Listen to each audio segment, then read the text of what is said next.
Welcome to Pandemic Organizing, a new show on WNHH Community Radio, 103.5 FM, and broadcasting live on the New Haven Independent's Facebook feed. This is the first official episode of Pandemic Organizing, a show about community organizing and political advocacy in New Haven during the COVID-19 crisis. We've done a few interviews when I filled in for, I'm your host, Tom Breen, by the way. I'm a managing editor of the New Haven Independent.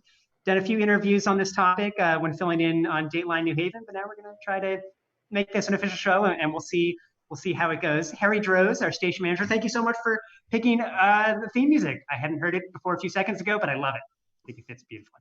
I am honored to be joined on the show today by Alex Kolokotronis, a PhD candidate in political science at Yale University and an organizer with Concerned and Organized Graduate Students, or COGS.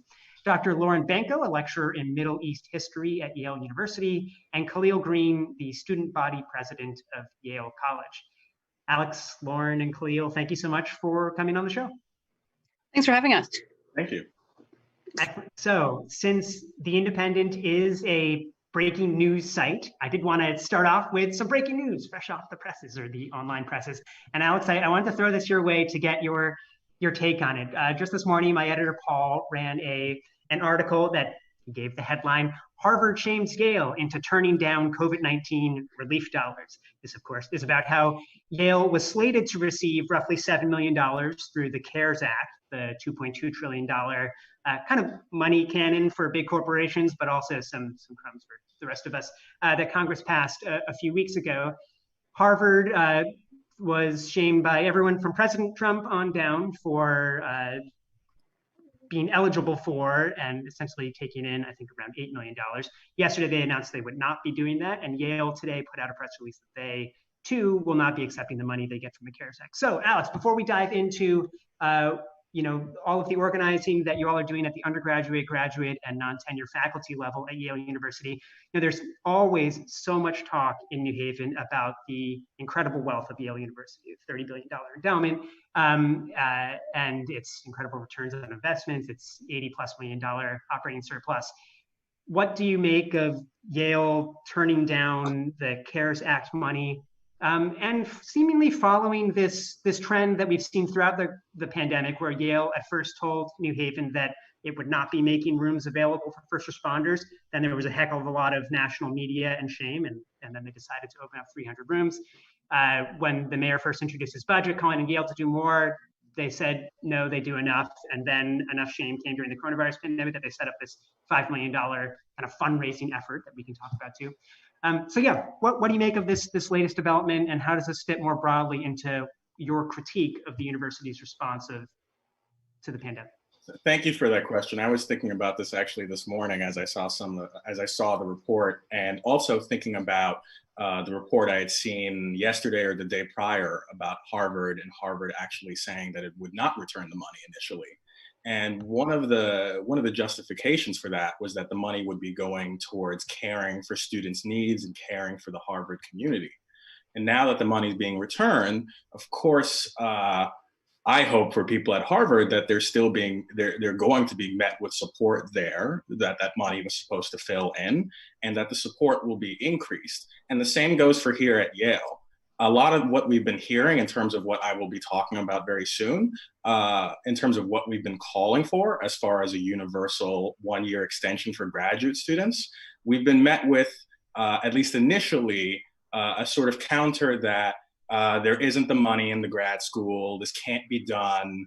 And if that's the case, then why not accept the money and put that towards grad students? Of course, we do know there is the money at Yale itself. And so it just seems to be another really case of Yale operating in this kind of confusing array of crosswires, when we all know Yale has the resources to support every one of us here on this call, as well as a number of the community calls for support. And I can't really necessarily understand the logic when we zoom out on that sort of level and perspective. So Alex, you've helped assemble a group of fellow organizers, all affiliated with the university, for the show. And so I kind of want to go down the line to start and ask each of you as you know, to the extent you can, speaking on behalf of colleagues, but also giving your own individual takes. I want to know how undergraduates, graduate students and teachers, and non-tenure track faculty at Yale have been affected by the pandemic so far. And one of the nice things about being a journalist is you ask very broad questions and get to demand very specific answers. So to the extent you can, maybe speak to how you and your colleagues have been affected, and then you individually, maybe each of you go from Alex to Lauren to Khalil, how your own, in your capacity as students, as teachers, as graduate students, how you've been affected, and then personally, just where you are in the world, how you're doing through this. So maybe first talk about broadly, how have your groups been affected by the pandemic? And if we could start with you, Alex, and then go to Lauren, and then Khalil. Sure. So broadly, what we've seen since the real uptick of the pandemic is that over 360 colleges and universities have instituted hiring freezes or pauses, which has substantially affected both the mental health and also the long-term security of many of us who are in grad school, or many of us who are seeking tenure track or positions just flat out. So that's been the sort of like overarching broad context in terms of the policy shift we've seen at the university level. We've also seen a number of cuts starting to be instituted at a number of the universities across the country. And then within that, a lot of our work has been curtailed. So when we're talking about the nature of that work, we're seeing students can't access labs, they can't do their research in terms of field work, they can't attend conferences, their coursework has been completely thrown off track. And we could go on and on in terms of the very, very particular ways in which people have been affected, as well as the additional caretaking responsibilities that, of course, people have in the midst of this crisis, the families they have, the friends they have, simply access to food. All of these things are sort of colliding right now at the university level. Additionally, though, the kind of response we've seen to this initially was a kind of also, again, counter of, well, if you're doing your dissertation, we can see how you're affected. So maybe we'll see on a case-by-case basis whether you deserve any kind of support. And we've been very insistent across the board, from first year on up in our PhD programs, we're all affected and we all need an extension. We need a universal one-year extension. And to not provide that is to actually send the message that first years through third years, that period is not really critical to your development as a scholar. That your coursework is not all that important or doesn't really matter to your development as a scholar. The actual grueling day-by-day work of developing your dissertation project and your research doesn't really matter. And we all know, especially myself as a PhD candidate, that period is very critical to your development as a scholar. You develop relationships with faculty, you attend conferences, you do research that is very, again, grueling because you don't necessarily know what the research will end up being. And then whatever field or discipline you're in, it affects the way that you see yourself in the long term as well, through those relationships and through the work you do. And so those are largely the things we've been really banding around, and we've been saying all of this work matters. First year on up, dissertation, pre-dissertation, it all matters, and that's why we need a universal extension. And Alex, what area of political science do you focus in? And could you give a specific example of a conference you haven't been able to go to, or some way that you've had to change the way you work on your dissertation or teaching because of this pandemic? Absolutely. So I do political theory, and it's rooted in archival work and oral histories. I cannot access archives. My research is largely on New Haven and New Haven public schools. I cannot access the archives that are even at an immediate distance. So you can only imagine what that means for scholars who are doing archival research that is happening in another continent. That can't be accessed. Who knows how many months, if not a year, if not more even, when that will be accessed. Who knows what states those archives will be in because of staffing, because of the way people have been affected, the way societies have been affected by this. And then in terms of the teaching, we've of course had to move on to Zoom. The guidelines for that have not been clear, and we've really had to shift entire syllabi overnight in ways that you would certainly not see as a sort of viable practice heading into any sort of normal semester. And while we understand this is an emergency, these are the ways in which this has all been affected, and really simultaneous to that, us being asked to wait for case-by-case potential rollouts, and only in response to when we started calling for an extension. So I can't do my interviews, and the interviews I do are often with people who are also of older age, and so that's a huge risk, of course, to do oral histories with people upwards of 60s, 70s. That the crisis has just really put a hold on the research. And also, to add further context, we also know, and this has been plenty written about over the years, about the mental health crisis at Yale. And so even when we take this discussion out of productivity, there is the mental health crisis at Yale that has only been amplified by this. And that's another reason why we need quick, serious, comprehensive support for all of us in the Yale academic community, and also all of us really between Yale and New Haven. Lauren, could you tell us a bit from a non-tenure track faculty perspective about what you and your colleagues are going through in this pandemic so far, and maybe a specific example or two of how your teaching has changed, your research has changed, how this has affected you as an individual? Sure. Thanks for that question. And I think Alex really gives a great broad perspective of what we're all dealing with, not only the graduate students and non-tenure track faculty, but also the undergraduates and their kind of campaign for a universal pass, which thankfully was successful. And maybe Khalil will speak to that in a little bit. But I mean, I just want to say that Yale, I mean, we all talk about, operating with a 30 billion, who can even think $30 billion endowment? What does that even mean? And this huge operating surplus as well, yet Yale is operating what seems to be almost austerity measures, which is kind of a slap in the face to a lot of us who are really struggling and know that the money is there to help us, in the sense that these are not normal times that we're in.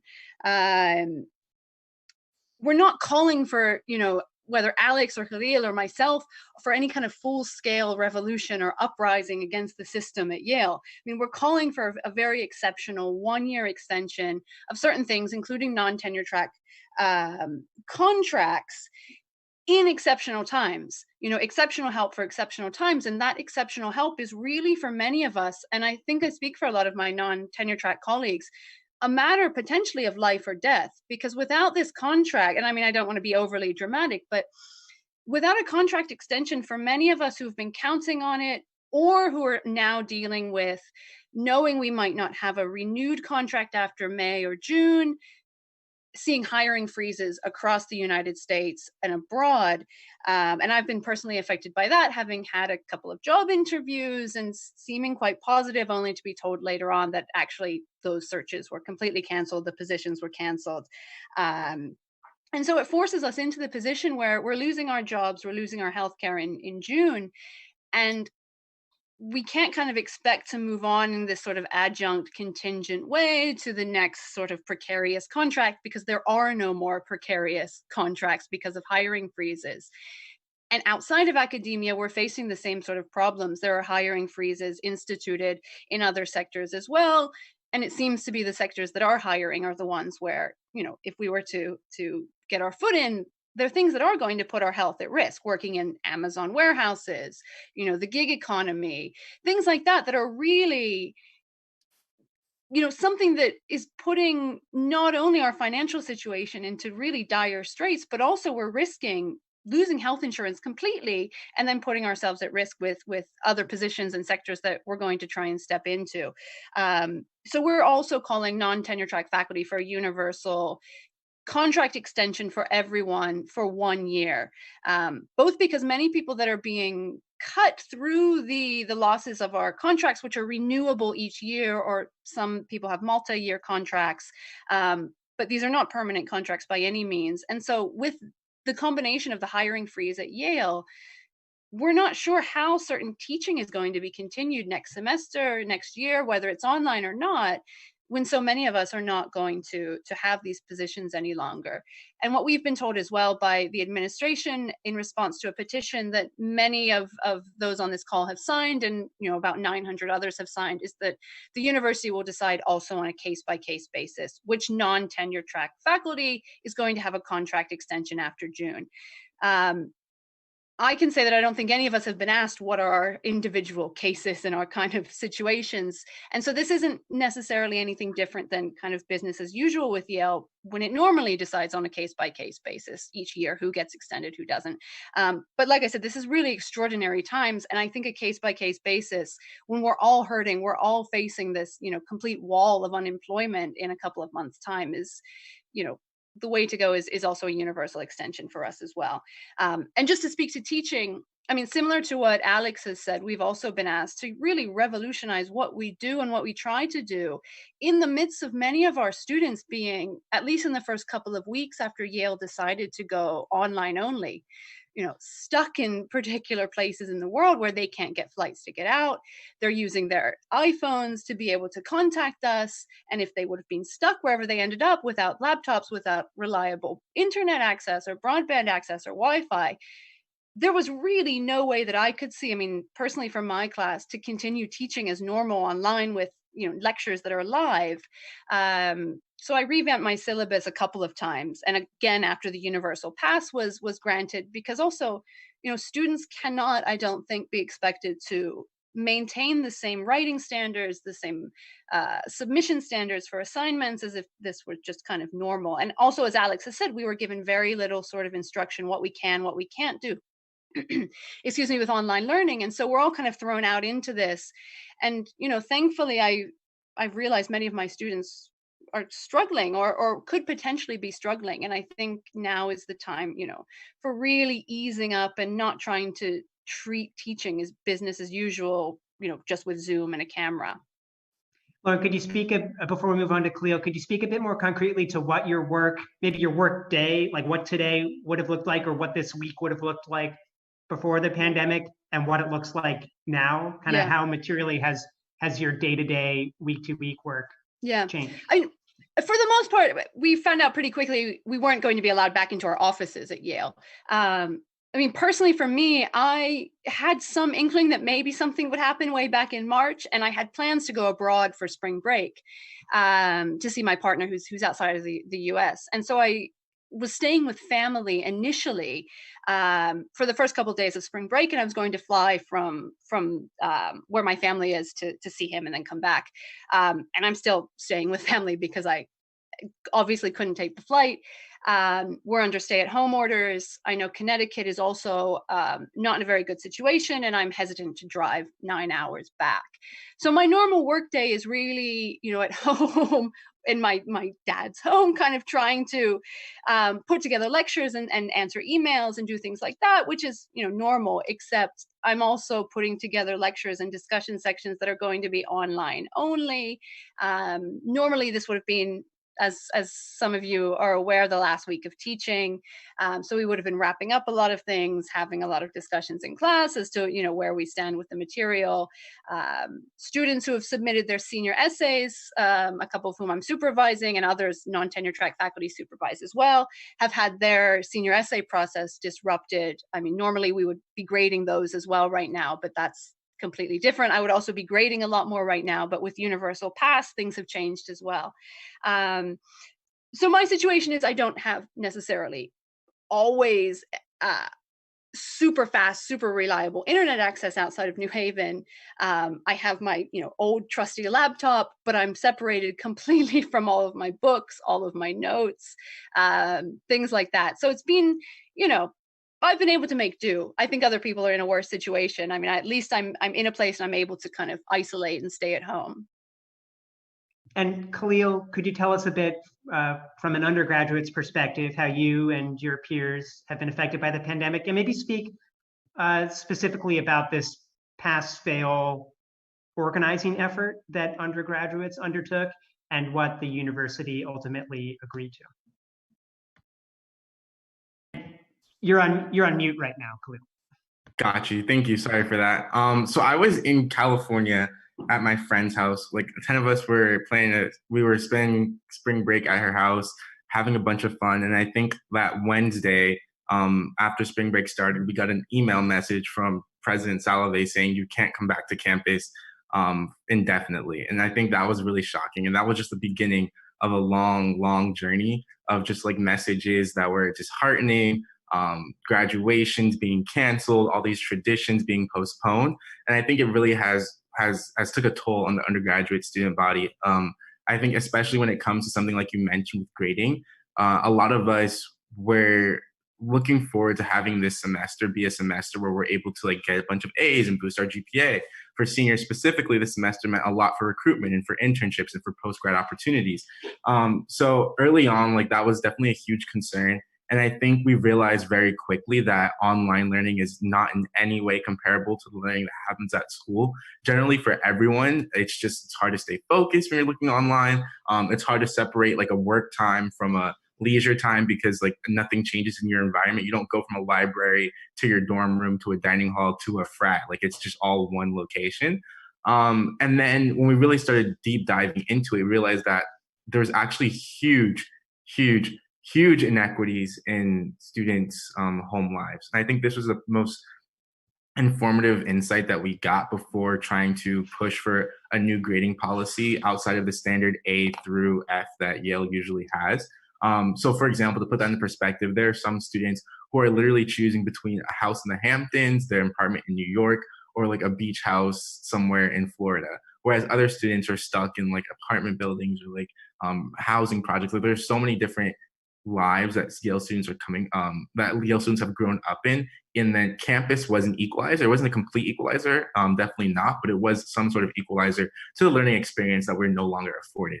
So the campaign that you were talking about is something called No Fail Yale. And this was started by a lot of members of student government. They kind of like broke off and created this smaller like activist body because they didn't necessarily want to deal with the bureaucratic aspects of the administration at first. So they created this movement. They created something that was called mandatory pass fail. It had precedence at MIT, and that every year or every first year in MIT, all their classes would be pass fail. So they're not graded as harshly. They're not like critiqued as much as they would and doesn't really factor into their GPA. So we wanted to bring that into Yale as a response to the crisis. And one of my friends came up with a better wording. So they called it universal pass fail. And that literally emanated from one of my friends. Throughout like nationwide. So like all the schools that you see saying universal, whatever, that language actually started here at Yale with the No Fail Yale movement. And it was later adopted by a lot of other student bodies from Dartmouth to Stanford to Harvard. So it was really exciting. But even though it started at Yale, the conversation started at Yale, Yale was lagging behind every other school. So Harvard, Dartmouth, I want to say Columbia, MIT and Stanford and so many other schools had already implemented a universal pass fail or universal grading policy system. By the time that Yale did it, there was a lot of back and forth. It was very much an uphill battle, or that might be even an understatement of how to describe it. There were a lot of meetings.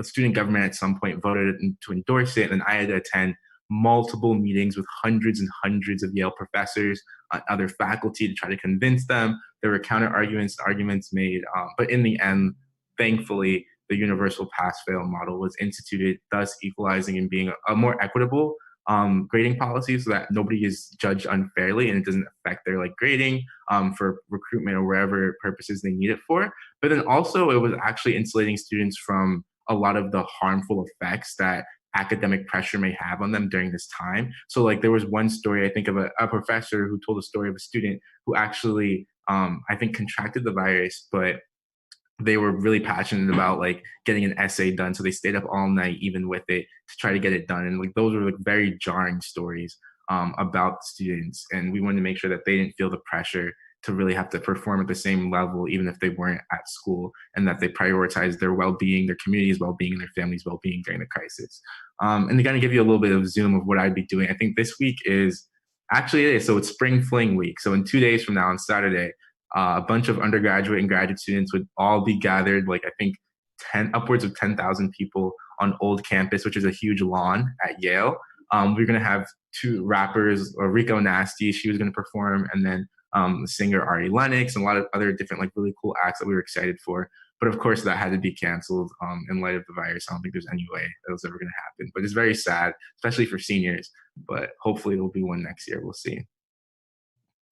You're listening to Pandemic Organizing on WNHH Community Radio on 103.5 FM and the New Haven Independent's website and Facebook Live feed. I'm your host, Tom Breen, talking about political advocacy and community organizing in the time of COVID-19 in New Haven. I'm joined by Alex Kolokotronis, PhD candidate in political science at Yale and an organizer with concerned and organized graduate students. Dr. Lauren Banco, a lecturer in Middle East history at Yale, and Khalil Green, the student body president of Yale College. And Alex, I want to come back to you and we focus in on the title of the show and also of the group that you are an organizer for. I've spoken to everyone from the Connecticut Bail Fund to Unidad Latina en Acción, to food pantries and soup kitchens and the New Haven Pride Center about how just the actual kind of on the ground work of organizing has had to change significantly since the start of the pandemic. You can't rally on the steps of City Hall or in a courthouse. You can't really meet in public because of physical distancing mandates required to stem the spread of the disease. So I wonder if you could speak to what COGS is and what kind of, how you as a Yale graduate organizer, how you and your peers have had to change the way that you collectively discuss, plan, advocate for what it is that you're calling for. How has the actual work of organizing changed for you since the start of this pandemic? Thank you for that. This all really started around a month ago, March 20th or so, when petition letters at the department level were really being drafted. People were still relatively siloed off. People were still relatively in shock about the pandemic hitting the US. And so what happened from there was the formation of a graduate school-wide open letter calling for a universal extension. But more than just that, more than just gathering signatures, as well as also gathering testimonies, we really saw this as an opportunity to really link people across departments. And in the sense of seeing the open letter or petition as a kind of organizing tool. And so since March 20th, or rather from March 20th to about the 24th, 25th, we collected 570 signatures and in total now 710 upwards of just graduate students, and then nearly 20 faculty on, again, the grad school-wide open letter. In addition, we have now the 120 testimonials, which immediately showed that across the board, this was an issue for all of us from first years again on up. This affected us all in very different ways, but also in ways that had a universality to them, and hence how we came to the sort of wording of universal extension. At the time, there were sort of wordings around stop the clock, and that actually became very, very confusing as a terminology. And so we've now seen universal extension kind of take off as a term, both across the country and even more so even globally at this point. We're seeing this in Australia. We're seeing inquiries from Europe. There are a lot of people who are really seeing the sort of operational dimensions of thinking of a universal extension rather than stop the clock. But again, thinking of the open letter as an organizing tool was, again, not just about the signatures, not just about the testimonials, albeit when people read each other's testimonials, that also informed each other or informed all of us about our situations and really saw we were in this together. It was also a tool in that we were hyperlinking department level letters in that.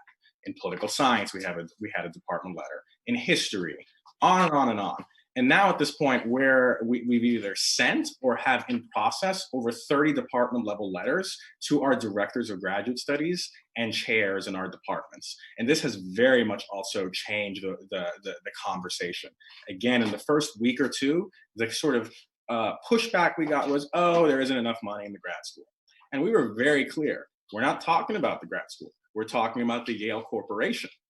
We know there is money. We know there's money somewhere. And yes, there are mechanics to deal with, whether it's with the endowment, whether it's with the surplus, the way that's linked.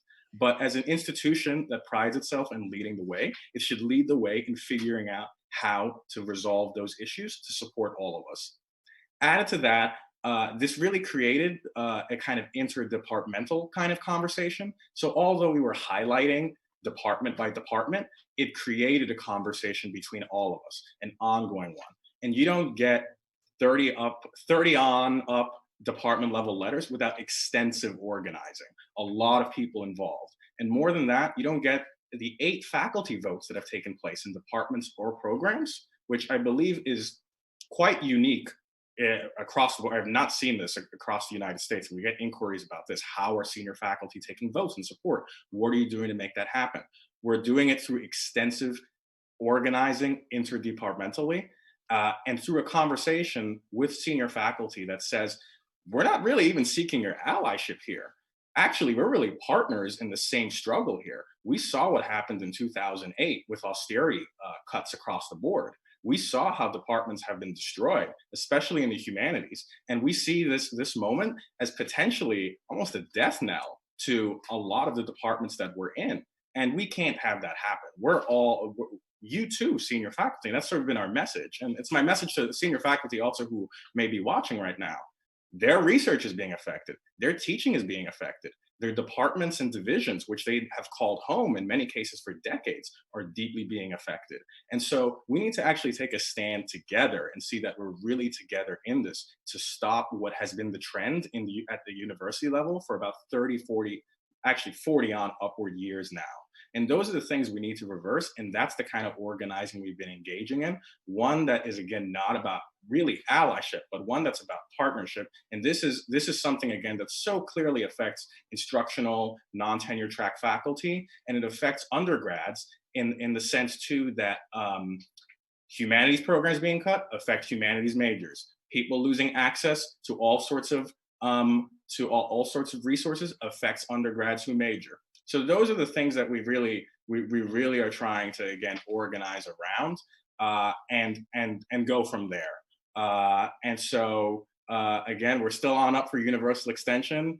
And really, even the message to Dean Cooley, who is a professor at Yale, is really we want also, right, our administrators to advocate for us at the level of the Yale Corporation. We don't need a sort of doubling down on balanced budget ideologies and frameworks when we, again, know the money is there. And if those are the people who have access to make that conversation happen, we urge them to make that conversation happen now, rather than wait for people to wait a month, a week, or whatever for an update, which only further, again, creates a feeling, and not just creates a feeling, deepens the insecurity we all have. And that's what needs to end, and that's what we've been organizing around across grad students, undergrads, non-tenure track faculty, and senior faculty as well. So I would say past Yale graduate student teacher organizing, in particular the union organizing efforts of Local 33 a couple of years ago, relied very heavily on community partnership and alliance. I'm thinking in particular of the hunger strike that grad students went on in 2017, but also the very close working relationships between Locals 35 and 34, the existing Unite Here unions that consist primarily of New Haven residents. There are a lot. This is an effort that goes in for Local 35. It's been around for half century. Local 34, a little less than that, and really a sustained community effort to get Yale to invest in New Haven. Do you see the organizing that you're doing as a continuation of what Local 33 has done? And also, it's not just Yale University, the kind of corporation that was skeptical of past graduate organizing. I've spoken to many, many New Haven residents who are also skeptical too, who see, whether undergrads, graduate, or faculty calling for more from Yale as a relatively minor concern to, especially at this moment in the pandemic when, today we learned that 26 million people over the past 5 weeks have filed for unemployment. Well over 100,000 people have died from this pandemic. People are starving in the city, and the concerns of graduate teachers seem relatively insignificant. So I wonder if you could speak to the connection of Local 33 and what's your appeal to the community as to why they should care about these efforts of yours. Sure, totally. A number of us are members of Local 33. We're not. The COGS is not affiliated with Local 33, but a number of us are members. And I myself, speak transparently, was an organizer in the 2016-17 drive, and that I'm sure people can pull that up in the Independent as well. And I'm quite familiar as well with the sort of community labor links Prior to the pandemic, I was very involved in trying to put together participatory budgeting processes in New Haven as an individual, not speaking again as a person from COGS on this. I've been involved very much with trying to put together a sort of emergent Green New Deal coalition, which I believe yesterday had just almost sort of had a soft launch, and we're very proud of that across community groups, across Unidad Latina en Acción, across Black Lives Matters New Haven, Sunrise, Unite Here. Those are things that I've been quite familiar with and involved with over the past few years personally. And so when I think of the sort of struggle or advocacy by graduate students, I see this as, again, we're really calling on Yale to take the lead, and that means taking the lead on supporting us in a time where we're not seeing anyone take leadership. We're not seeing any institutions really in the United States, especially, take leadership in showing this is how you support people. This is how you support a surrounding community. So in effect, maybe we as COGS are not specifically affiliated with any specific labor group or community groups, though again, we do have given voice to efforts like Step Up Yale and other efforts as well going on. But what we're really saying is Yale needs to take the lead in supporting us, in supporting the surrounding community, and set this leading example for what institutions with vast resources should be doing in the time of this pandemic. And if Yale doesn't do that, well, we're clearly not seeing others do that. Again, individually, I feel, or I've been connected with a number of different groups, and we all really want to see Yale do right by everyone here. And we've seen the campaigns, again, around the $146 million that Yale has been determined to otherwise owe in taxes if it paid taxes in New Haven. We've seen how this affects schools. So when we think about schooling as graduate students, we don't just think through us at the university level. A lot of us think, in a sense, K through 16 or K through 20, or however it is you might want to call it. So a number of us have, in a sense, like organic links to other groups. COGS itself is not affiliated because we emerged in response to a very immediate need, which is a universal extension. And then also in terms of that immediate need, the department letters, which have given voice to other issues as well that have cropped up. So those are sort of the baseline things for COGS. And the other things are things that a lot of us as individuals or however are in support of or have different views on. But all in all, we want Yale to take the lead in what it means to sustain ourselves through a crisis, and then also hopefully lead a real recovery effort. Khalil, and maybe we'll go to Khalil and then to Lauren. Khalil, could you speak a bit to the intersection you see between Yale undergraduate organizing during this pandemic and, again, what New Haveners who may not be affiliated with the university, who may only view it as a large employer and incredibly wealthy private nonprofit institution in town. What is your appeal to New Haveners outside of the ivory tower as to why they should be paying attention to and maybe see possibilities for collaboration and kind of intersecting efforts with undergraduates at Yale? Yeah, so I can say from my perspective, when it came to universal pass-fail, that definitely was like a more Yale specific ask. And I think it was coming from a privileged place, like if the largest problem that we were advocating for, or not the largest problem, but the problem that we were advocating put a lot of energy into at that time was to get our grading policies to be more lax. And I think one of the points of advocacy that we were bringing up is that, especially when it comes to a lot of what Yale students, like a lot of them are college students, a lot of them have the capacity to like do more, to volunteer for the communities, to like start initiatives. One member of the undergraduate body named Liam started a whole like network that went worldwide to get college students and younger people to deliver food to families. And one appeal that we were bringing up is that when you give students the freedom to not have to focus so much on their grades, not have to focus so much on their Yale experience and them being a Yale person, it opens them up to actually support their community. So now there's even more organizing from the people who were in No Fail Yale around Step Up Yale, which is trying to get Yale to open up its dorms to people who are homeless in New Haven. There's a lot of partnerships with United Way of Greater New Haven. There's a whole new website that Yale students created, I think graduate students at that, called like New Haven Help with COVID. So, and it has a whole database of so many different opportunities. So I think it was a catalyst. I think by allowing students to kind of like take off what they're usually prioritizing, it allows them to prioritize the community. And I guess the ask for community members is to actually like let us know, or we definitely can put in the work to find out, but we're definitely open arms to help out the community. But I wouldn't say that I would appeal too much for New Haveners to help out with something like Universal Pass, but I think the synergies are there once Yale students like make that proactive decision. And I think that's the important thing. And Lauren, I wonder if you could take a crack at that as well in terms of what intersections you see, if any, between the organizing that you're doing among non-tenure track faculty and people outside of Yale, and also, why you think, again, people outside of the academy should be paying attention to these efforts at a time of such broad spread calamity and suffering. Right. I mean, I think I wish I could speak in the same way that Alex and Khalil have in terms of, great organizing efforts that reach out to the New Haven community.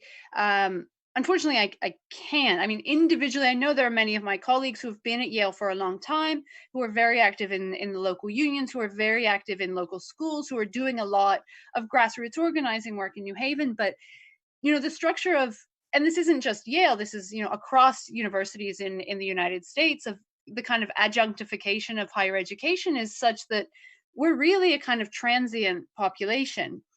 I'm not in New Haven now, I'm with family, because what is in New Haven for me but Yale, but this job?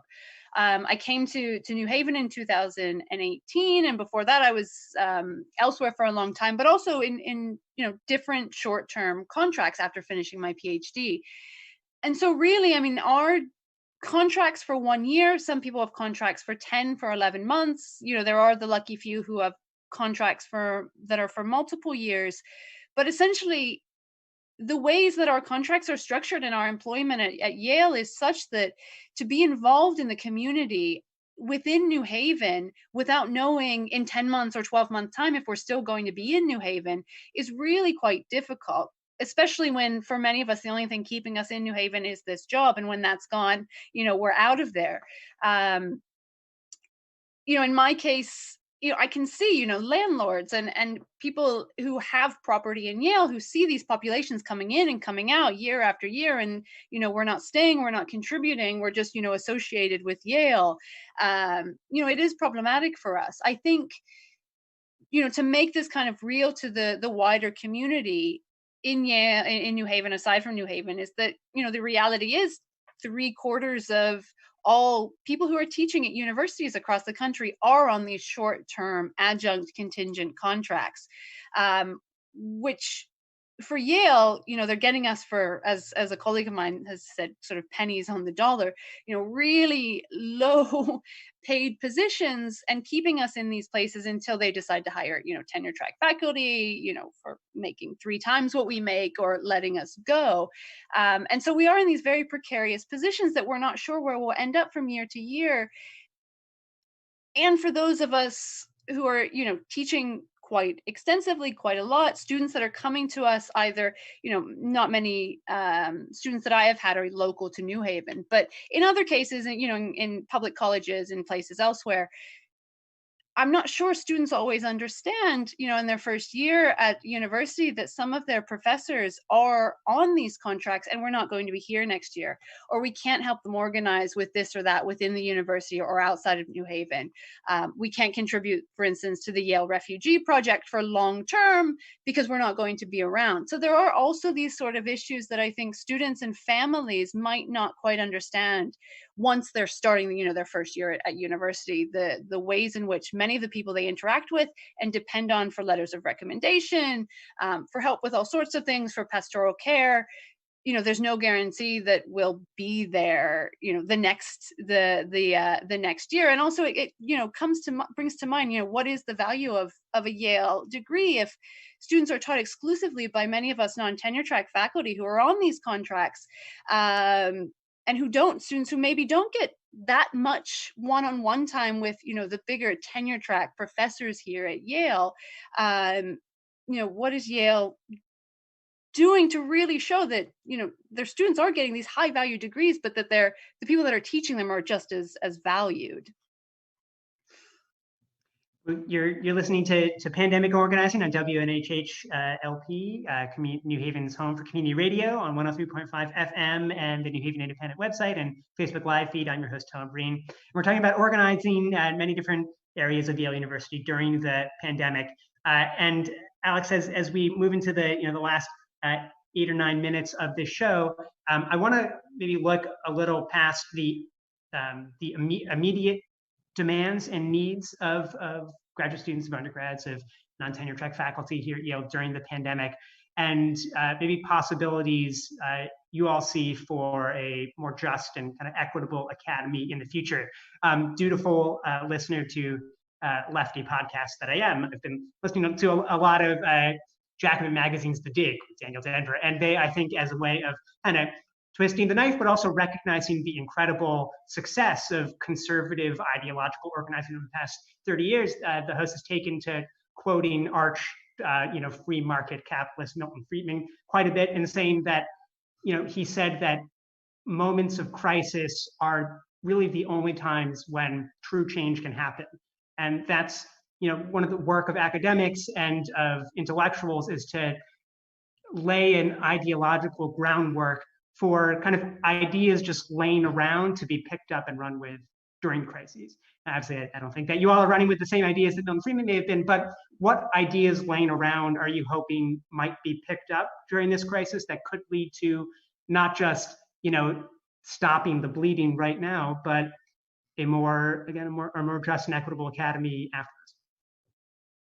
I can speak to this both individually and then maybe a little bit in terms of COGS. In terms of COGS, really it's really the ethos, I think, that's behind a universal extension, is that really we're not only are we all in this together, but we're more resilient when we're in things together. We're more creative, and we all frankly just have more joy when we're in things together. And that's not been the thinking that's informed, unfortunately, the powers that be at the university level for the last few decades.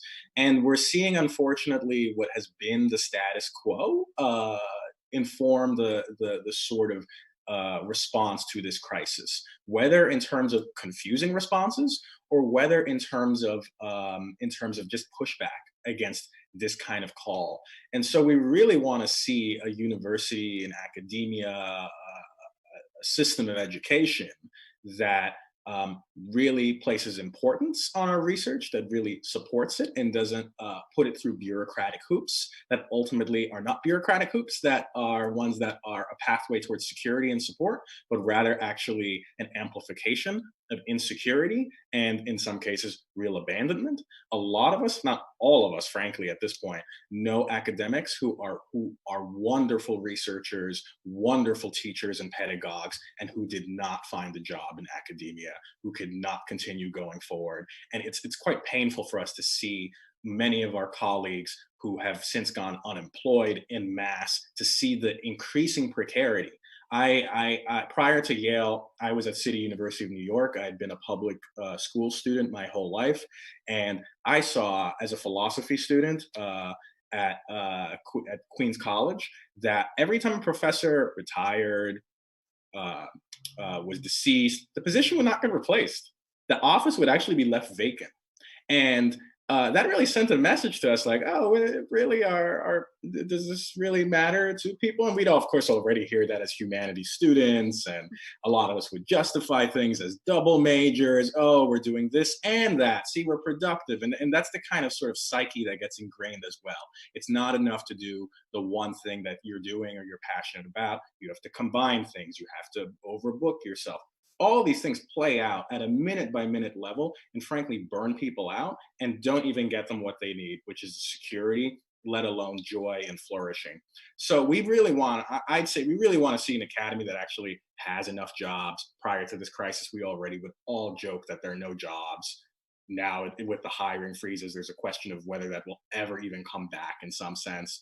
We want an academy where teaching is supported, where we feel we're supported in supporting our undergraduate students, where we have across the board great advising and actual community rather than sort of petty jockeying between people that's not even about the research or the work, but about something else.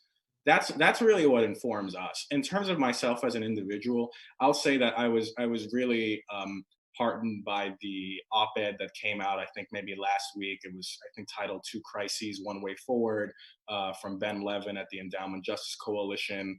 And what I see about this individually is that we're in the midst of two crises. I think it's so spot on. We're in the midst of climate emergency and COVID-19 crisis. And the COVID-19 crisis is revealing not just some of the things we're seeing in terms of climate emergency, but it's revealing the thinking that we have collectively around around emergency, period. And I don't want to even say all of us. Frankly, those of us who are in charge of a lot of our institutions, it reveals their thinking. And that puts us all at great risk, especially as we see this talk of reopening things so early, of, oh, maybe we'll transition this way, that way. This is not what we need at all. And so we need to start by really shifting the thinking and shifting the way we not just organize, but also the way we design and operate institutions.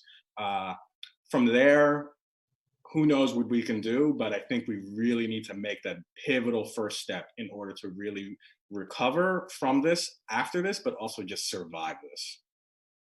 Maybe in 30 seconds each, if you have anything to add, Lauren and Khalil, maybe Lauren first and then Khalil, if you've been thinking about opportunities for more structural change, looking even beyond this pandemic, maybe stemming from organizing that takes place here, but what does a Just Our Future look like? Yeah, I can't add so much to what Alex has just said because he's summed up everything quite well. And I think, the way forward for this is not, COVID-19 has done something terrible, but there were many of these structural problems and inequalities before, and now they are magnified to the extent that they are almost thinking, how do we return from them to any sense of normalcy when that normalcy was terrible to begin with?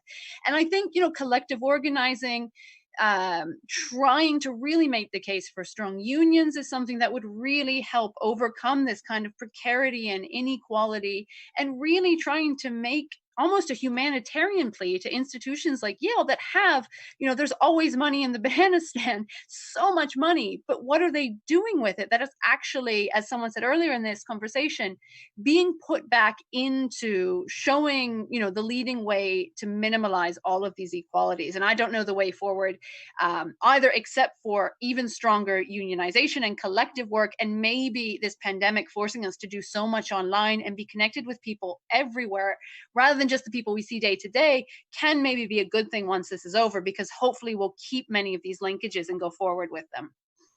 And Khalil, you're going to get the last word if in 30 seconds or so, you think about the bigger picture that is on your mind right now. And Harry, whenever you want to start playing the music, that will signal that we have to stop. But Khalil, go for it. It's all yours.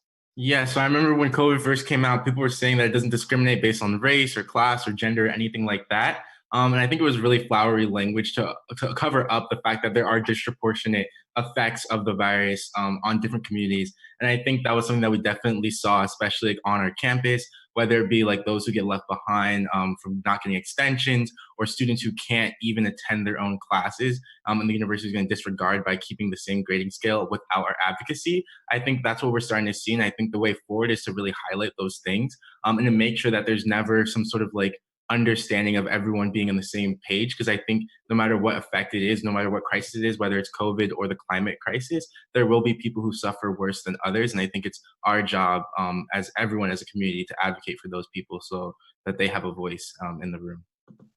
And Alex, actual last word, if people are interested in finding out more about the work that you all are doing at COGS or any of the other work that we've spoken about today, where can they turn to on Twitter, on Facebook, online? Where do they go? On Facebook, they can go to Concerned and Organized Graduate Students. And on Twitter, they could go to COGS_Yale, COGS at Yale, and you'll find us there. Well, this is our first official episode of Pandemic Organizing. It was joined by Alex Kolokotronis, a PhD candidate in political science at Yale and an organizer with COGS, Dr. Lauren Banco, a lecturer in Middle East history at Yale, and Khalil Green, student body president of Yale College. Thank you all so much for coming on to talk about the organizing efforts you're up to. Check out the newhavenindependent.org for breaking news and everything COVID related, including an article about this conversation, and New Haven Independent's Facebook page for an archive of all of our interviews. Stay safe, everyone. Stay healthy, and thank you for coming on the show. Thank you.